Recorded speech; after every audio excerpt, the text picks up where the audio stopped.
যেই বেঈমান দিনের পর দিন ফিলিস্তিনের গাজায় আগুন লাগাইছিল, রব বলেন আমি একদিনের জন্য, শুধু একদিনে তোদের একটা স্টেট পুরো চালায় দিলাম।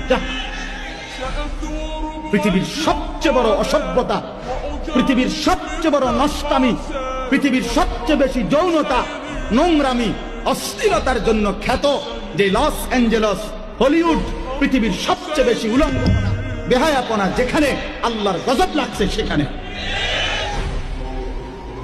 আল্লাহর গজব লাগছে।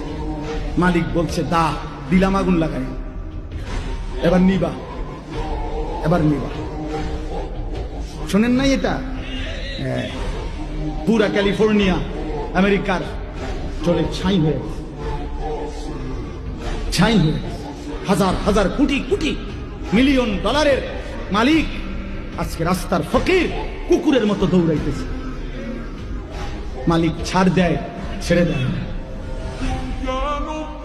মালিক ছাড় দেয়। আমরা ওই 8ই ডিসেম্বর সিরিয়ায় যখন বাশার আল আসাদের মতো জালেম যখন পলাইছে, তখনও পত্রিকায় খবর আসছিল, একটা খবর আমরাও দেখছিলাম আগে। এটা সিরিয়ার এক মাসুম বাচ্চা, ওই জালেম 5 লক্ষ মুসলমান হত্যা করছে। 5 লাখ। এক ছোট্ট মাসুম মেয়ে বুলেটের আঘাতে যখন ঝাঁঝরা হয়ে গেছিল, রক্তাক্ত অবস্থায়